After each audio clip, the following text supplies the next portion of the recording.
अस्सलाम वालेकुम। आज की वीडियो में मैं आपको पीर पगाड़ा की पेशगोई, मियाँ साहब और शरीफ ख़ानदान जो अपने असल रंग दिखाने लगा है और क्या इस्टेब्लिशमेंट इम्पोर्टेड हुकूमत के इक़दामात पे पशेमान है, इसके बारे में आपको तफसीलन बताऊंगा। लेकिन इससे पहले आपसे दरख्वास्त है, अगर आपने मेरा चैनल सब्सक्राइब नहीं किया तो बराए मेहरबानी इसको सब्सक्राइब कीजिएगा और अपने दोस्तों के साथ शेयर कीजिएगा। पीर पगाड़ा एक बहुत ही ज़हीन सियासतदान थे और उन्होंने मुख्तलिफ़ सियासतदानों के बारे में जो कहा है वो तकरीबन सच हो रहा है।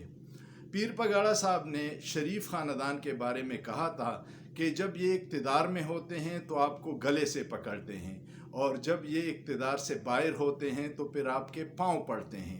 ये बिल्कुल सही है। इन्होंने अपोजिशन में रह के जितने बूट पॉलिश किए हैं, उन्होंने जितने अमेरिका ग़ुलामी के लिए अपने आप को पेश किया है, ये पीर पगाड़ा साहब की पेशगोइयाँ इनके बारे में हर वक्त सही साबित होती हैं। इन लोगों ने जब इक़्तिदार में होते हैं तो अपने मुखालिफिन पे अदलिया के साथ मिल के मुकदमे बनाते हैं और उनको सज़ाएँ दिलवाते हैं, जिनकी ज़िंदा मिसाल लाहौर हाई कोर्ट के चीफ़ जस्टिस क़य्यूम साहब थे, जिसको एक फ़ोन कॉल करते तो वो सारे बेनज़ीर के ख़िलाफ़ मुकदमात में सज़ाएँ सुना देते थे। इसी तरह एहतसाब ब्यूरो के सैफुर्रहमान जो आजकल मरियम बीबी के समधी बने हुए हैं, उन्होंने भी इंतकामी कार्रवाइयाँ की थी। ये उनकी तारीख़ है कि जब इक़्तिदार में आते हैं तो फिर गले से पकड़ते हैं और जब इक़्तिदार से रुखसत होते हैं तो फिर पाँव पकड़ के बूट पॉलिश शुरू कर देते हैं। अब आते हैं कि उन्होंने अपने असल रंग दिखाने शुरू कर दिए हैं। अगर आप देखेंगे कि असल रंग उनके क्या होते हैं, उनके इक़्तिदार में आने का मकसद आवाम की खिदमत नहीं होता। उनके इक़्तिदार में आने का मकसद जायदादें बनाना, करप्शन करना, मनी लॉन्ड्रिंग करना और अपने केसेस को मंतकी अंजाम तक टेक्निकल बुनियादों पे पहुंचाना। अब उन्होंने क्या किया कि FIA और NAB के जो ईमानदार ऑफिसर थे, जो इनके ख़िलाफ़ मुकदमात मेरिट पे बनाए हुए थे, उन सब को उन्होंने अलहदा किया, ट्रांसफ़र किया। दूसरा काम उन्होंने ये किया कि टेक्निकल बुनियादों पे अदलिया के कुछ काली बीड़ों से मिल के वो ये करते हैं कि अपने केसेस को बंद कर देते हैं और फिर उन्हीं जजों को वो नवाजते हैं जो सिसिलियन माफिया का तरीका था। उसकी मैं आपको दो मिसालें देता हूँ। एक थे जस्टिस क़य्यूम, जो हमेशा शरीफ ख़ानदान के लिए उसने कानून और आइन को तोड़ा था। उसके पूरे ख़ानदान को उन्होंने नवाजा है। जस्टिस क़य्यूम का एक भाई वज़ीर रहा है, MNA रहा है, उसकी भाभी MNA रही है, उसके भतीजे भांजे सब MPA रह चुके हैं।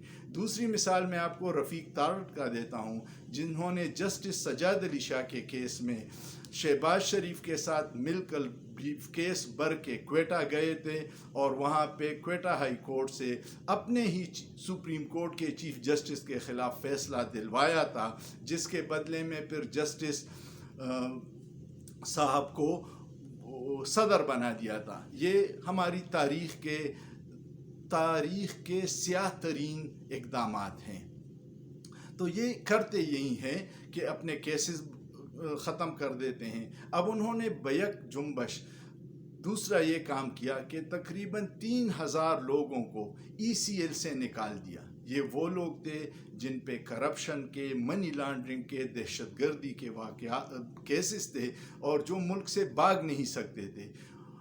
शहबाज शरीफ ने अपने केसेस नवाज़ शरीफ के नाम निकाल दिया, ख्वाजा साद रफ़ीक का, शाहिद खाकान अब्बासी का, राना सनाउल्लाह का, मरियम नवाज़ का, अपने बेटों के सलमान शहबाज का, दामाद अली इमरान के, सब के नाम निकाल दिए। ये वो भगोड़े थे जो भाग गए थे या वो लोग थे जो भागना चाहते थे और पिछली हुकूमत ने उनको ECL में डाला हुआ था कि जब तक उनके केसेस मंतकी इंजाम तक नहीं पहुंचते और उनसे रिकवरी नहीं होती, ये इसी तरह मुल्क में रहेंगे कि भाग न जाए। अब वो सारे आज़ाद हैं। इस पे हम किसका शुक्रिया अदा करें? क्या न्यूट्रल का शुक्रिया अदा करें? तीसरा जो अहम मौजू इस वीडियो में हमने किया था कि आया इन इक़दामात से इस्टेब्लिशमेंट पशेमान है।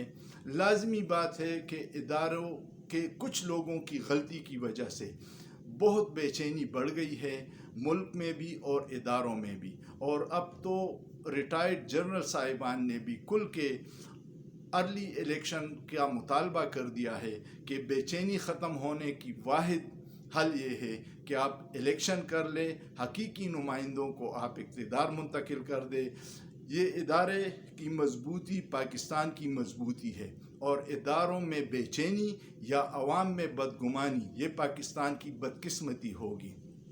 40 लाख रिटायर्ड फ़ौजी हैं, उनकी नुमाइंदा तंजीम ने मुतालबा किया है कि फ़ौरन इलेक्शन करवा के नुमाइंदा लोगों को जो भी जीत जाए फेयर एंड इलेक्शन में उसको आप इक़्तिदार सौंप दें, ताकि इदारों की बेतौकीरी भी न हो और अवाम का इदारों पे एतमाद बहाल हो जाए। मुझे उम्मीद है आप भी मेरी इन बातों से इत्तेफाक करेंगे। अगर आपको ये बातें और वीडियो अच्छी लगे तो इसको अपने दोस्तों के साथ शेयर कीजिएगा, इसको लाइक कीजिएगा, इस पर कमेंट कीजिएगा। बहुत बहुत शुक्रिया।